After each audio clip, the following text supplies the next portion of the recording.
Welcome to the video guys, welcome to the exam. And guys, इस दिन से हम लोग मतलब 8 सितंबर से जो है वो डेली करंट अफेयर्स का एक नया सीरीज शुरू करने जा रहे हैं। इसका मतलब है कि आपको अभी चैनल पे हर दिन में एक करंट अफेयर का वीडियो मिलेगा ही मिलेगा। गाइस, इसका एक प्लेलिस्ट बना दूंगा और उस प्लेलिस्ट को आप हमेशा फॉलो कीजिएगा, जिसके अंदर आपको डेली करंट अफेयर्स, वो भी सिर्फ और सिर्फ एग्जाम ओरिएंटेड करंट अफेयर्स के बारे में हम लोग वीडियोस में डिस्कशन करेंगे। तो इसका मतलब है, अगर इसकी प्लेलिस्ट को आप फॉलो करोगे तो उस ईयर में या उस मंथ में या उस दिन के जो भी करंट अफेयर्स है वो आपको सिर्फ और सिर्फ एग्जाम ओरिएंटेड मिलेंगे और आप उनको पढ़ पाओगे। ठीक है, एग्जाम के रिगार्डिंग जो भी करंट अफेयर्स है वो एमसीक्यूज फॉर्म में होंगे। वहां पर मैं अलग अलग उसके भी वर्जन बताऊंगा कि कौन से टाइप के क्वेश्चंस या कैसे क्वेश्चन को अल्टर किया जा सकता है, और आपको वही क्वेश्चन अल्टर करके एग्जाम में किस तरीके से मिल सकता है वो भी हम लोग यहाँ पर इन वीडियोस में डिस्कस करने वाले हैं। तो आज का ये पहला दिन है ऑफ द 8 सितंबर 2025 का करंट अफेयर्स। चलो, आई होप आप सपोर्ट करोगे और चैनल को सब्सक्राइब करोगे, वीडियो को लाइक करोगे एंड शेयर करोगे।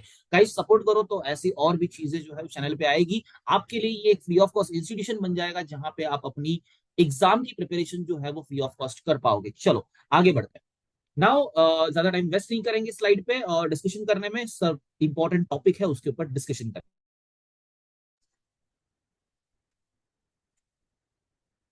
Now, first question: Irfan Ali has been re-elected as a president of a which country? Irfan Ali को कौन से कंट्री के प्रेसिडेंट एज अ री इलेक्ट किया गया है? तो that country is Guyana. Guys, मुझे पेन का कलर चेंज करने दो। यहाँ पर गुयाना का कंट्री के जो है वो प्रेसिडेंट री इलेक्ट हुए हैं। तो उनका पूरा नाम है मोहम्मद इरफान अली। तो उनको री इलेक्ट किया गया है as a president of Guyana. He People Progressive Party, याद रखो, इनके पार्टी का नाम है पीपल्स प्रोग्रेसिव पार्टी। पार्टी का नाम क्या है? People's Progressive Party. एक बार वापस से दोहराओ, पीपल्स प्रोग्रेसिव पार्टी। या पार्टी की जगह पे सिविक डाल दो तो भी चलेगा। Civic, PPP, PPP and slash C, ये इसका शॉर्ट फॉर्म भी यहाँ पर इन्होंने बनाया हुआ है। सिक्योर्ड मेजोरिटी, मेजोरिटी से जीते हुए in general and regional election held on 4 सितंबर 2025। अच्छा, यहाँ पर इनका जो ये हुआ है वो कब हुआ है? 1 सितंबर 2025 को इनका इलेक्शन हुआ है। तो वो जो है यहाँ पर उस इलेक्शन में री इलेक्ट हुआ है। तो डेट वाइज भी आपको क्वेश्चन अल्टर करके पूछा जा सकता है। चलो, now moving to the next. So guys, यहाँ पर सेकंड क्वेश्चन है, by which year will ISRO Kulasekarapattinam launch centre be ready? अच्छा, यहाँ पे कुलशेखरापट्टिनम जो जगह है वहां पर जो है इसरो का एक सेंटर बन रहा है। तो वो कब रेडी होगा, कौन से ईयर में रेडी होगा, ये आपको पूछा गया हुआ है।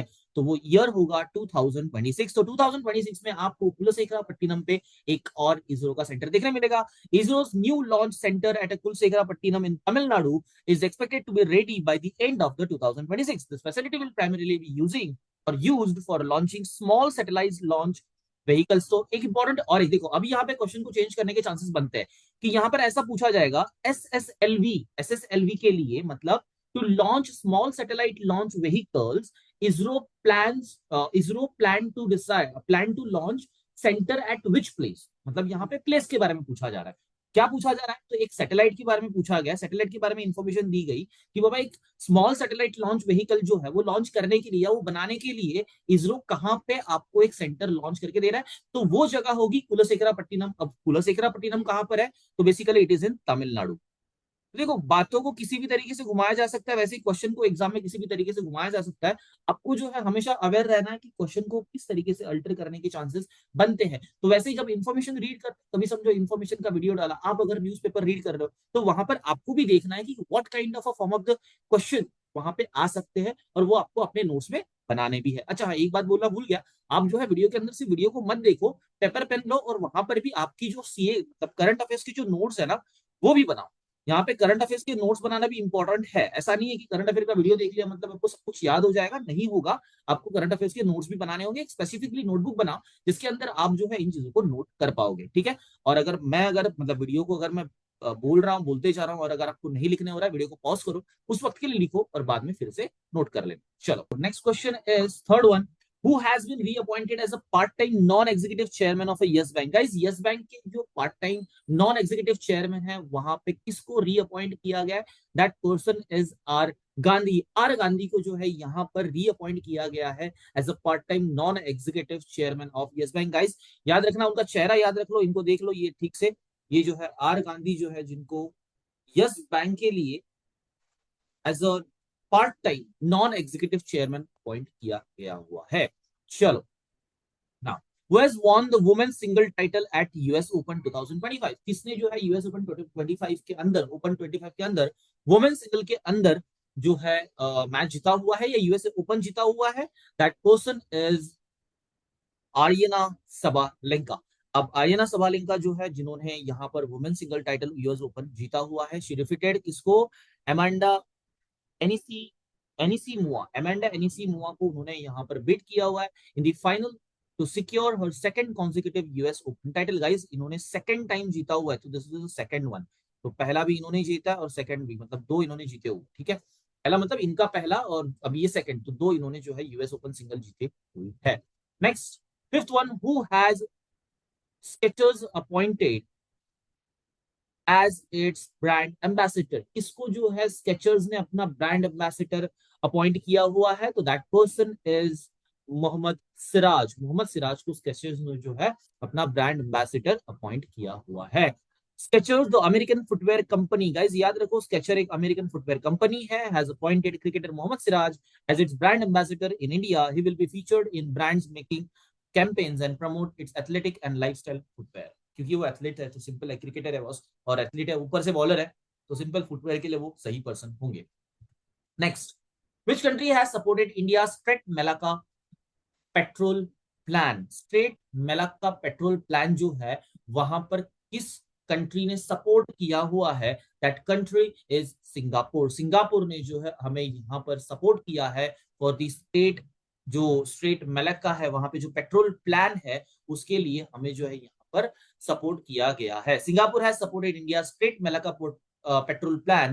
This cooperation is part of the broader agreement to deepen the defense and maritime security partnership between the two countries, which also includes collaboration in emerging technologies and maritime domain awareness। यहाँ पर maritime के regarding जो भी collaboration है in between the Singapore and India, वो यहाँ पे बढ़ जाएगा because of this support। चलो, seventh one, who has inaugurated the green hydrogen project at Tuticorin port?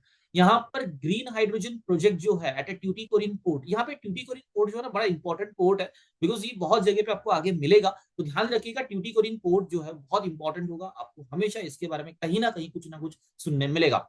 अच्छा, तो क्वेश्चन इज व्हाट, कि यहाँ पे ग्रीन हाइड्रोजन प्रोजेक्ट किसने लॉन्च किया हुआ है? That person is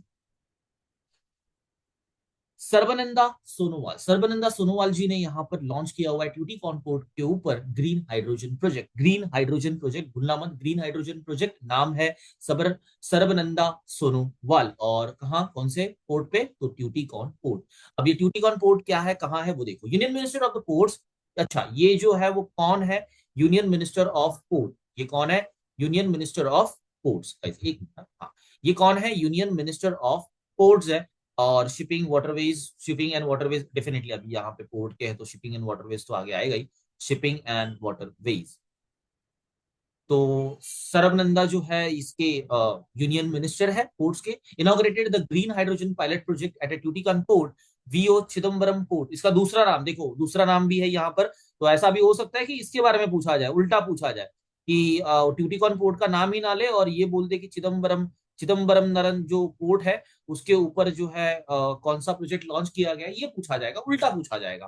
this make it first port in India. Oh guys देखो, ये फर्स्ट पोर्ट इन इंडिया बन चुका है, first port in India to procure green hydrogen project. ये एक फर्स्ट पोर्ट है जिसके ऊपर ग्रीन हाइड्रोजन प्रोजेक्ट जो है वो किया जाएगा, which will be used to power street light and electric vehicle charging facility within the ports colony. Port colony में जो लाइट पहुंचानी है उसके लिए यहाँ पर ये ग्रीन हाइड्रोजन प्रोजेक्ट जो है वो लॉन्च किया जा रहा है।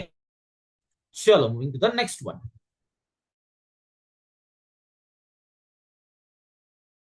Now, eighth one, guys. Which Indian film has been officially selected for the Gangu Sur Scene Festival?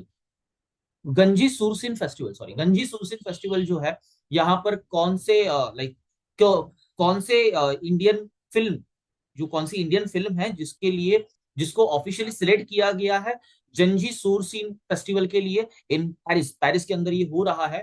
तो गाइज यहाँ पर जो है वो कौन सी फिल्म है? That is goodbye Guruji. Goodbye Guruji जो फिल्म है उसको जो है यहाँ पर एज अ जंजी सुरसिन फेस्टिवल जो है उसके लिए सिलेक्ट किया गया है। The Asami film Goodbye Guruji has been officially selected for the Janji Sursin Festival in Paris, or Paris, that means France. The film, directed by Aranjit Bora, Aranjit Bora, tells the story of unconventional teacher and will have its global premiere at the festival. Guys, teacher के बारे में movie है, तो चलो मैं एक तुक्का मारता हूँ कि बीएड सीईटी वगैरह या ऐसे जगह पर जहां पर टीचर्स लोगों के लिए एग्जाम्स होते हैं, वहां पे इस इंफॉर्मेशन का यूज किया जा सकता है, या किसी अदर जो टीचर्स एलिजिबिलिटी एग्जाम्स होती है वहां पर अगर कोई करंट अफेयर का पार्ट हो तो वहां पे ये पूछे जाने के चांसेस हो सकते हैं। चलो आगे जाते हैं। Then Shigeru Ishiba was the prime minister of which country who has resigned? ये कौन से कंट्री के प्राइम मिनिस्टर थे जिन्होंने रिजाइन किया? भाई गाइस बहुत सारे रेजिग्नेशन हो रहे हैं रिसेंटली, प्राइम मिनिस्टर बहुत सारे रिजाइन कर रहे हैं, कोई सीट से निकल जा रहा है, किसी को निकाल दिया जा रहा है, तो बहुत सारे रेजिग्नेशन एंड रिमूवल्स हो रहे हैं, थोड़ा ध्यान देना, ये बहुत बड़ा लाइक मूव है। तो इसके इसके लिए मतलब ये बहुत हॉट टॉपिक बन जाएंगे धीरे धीरे, और आपके एग्जाम्स में इनके बारे में बहुत सारी बातें भूली जाएगी, पूछी जाएगी, तो आप इनके ऊपर जरा फोकस रखना खुद का, ठीक है। तो answer is Japan. Shigeru Ishiba जो है वो जापान के प्राइम मिनिस्टर थे जो अभी अभी रिजाइन किए हुए हैं। Shigeru Ishiba was the prime minister of Japan who recently resigned. He served for less than a year and announced his resignation following significant electoral defeats for his ruling party, the Liberal Democratic Party. तो ये किसके ये है, कौन से party के leader है? LDP, that is liberal democratic party. Liberal democratic party के जो है ये लीडर है, और यहाँ पर वो रिजाइन कर चुके हैं।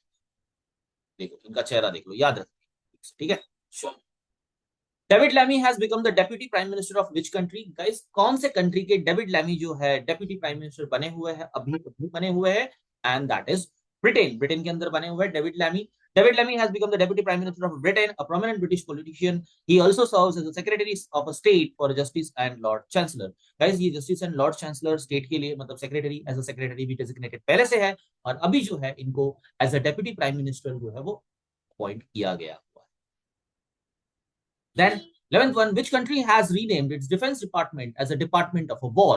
Guys, कौन से कंट्री ने अपनी डिफेंस डिपार्टमेंट को department for the war declare कर दिया गया है? गाइस ऐसा कौन कर सकता है? एक ही पर्सन है, Donald Trump, that is America. America ने ये किया हुआ है कि भाई डिफेंस डिपार्टमेंट को वॉर का नाम दे दिया, तो सीधा सीधा मैं ये बोलूंगा कि डिफेंस के नाम पे अभी ये वॉर शुरू करेंगे, कुछ ऐसा। चलो, the United states, also known as America, has recently renamed its Defense Department to the Department of War. This change, instituted by executive order, is a symbolic shift to reflect a warrior echoes and a move from what the current administration considers woke policy. Woke policy मतलब हम क्या बोलते हैं, हम जगे हुए हैं एक तरीके से, ऐसे वाला ये दिखाने का सिंबल है, ठीक है।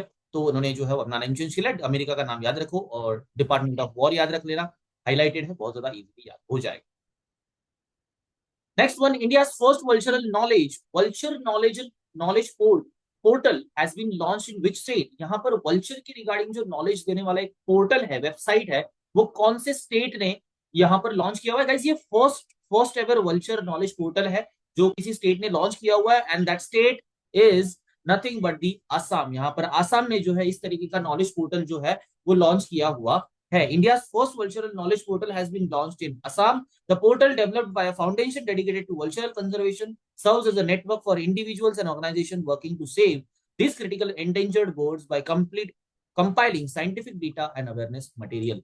Guys, आसाम ने जो है ये पोर्ट लॉन्च किया, यहाँ पे बहुत सारा साइंटिफिक डेटा होगा अबाउट दी वल्चर, तो ये आपको याद रखना होगा। गाइस ये भी इंपॉर्टेंट हो जाएगा क्योंकि एनवायरमेंटल है, तो एनवायरमेंट के रिगार्डिंग छोटे मोटे क्वेश्चन पूछे जाते हैं, और ये कभी कभी रेयर इवेंट होता है, तो ये आते भी है एग्जाम, ठीक है।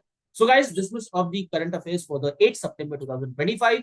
I hope आप लोगों ने बहुत सारी चीजों को यहाँ पे नोट किया होगा। आपकी नोटबुक जो है वो यहाँ से स्टार्ट हो जाती है from the exam in the examine institution basically मेरे चैनल पे। तो गाइस वीडियो अच्छा लगा हो तो लाइक कर दीजिएगा, अपने फ्रेंड्स के साथ शेयर कर दीजिएगा, चैनल को सब्सक्राइब कर दीजिएगा, और ऐसे वीडियोस की नोटिफिकेशन मिलने के लिए अपनी बेल आइकन को प्रेस कर दीजिए। Thank you for watching the video.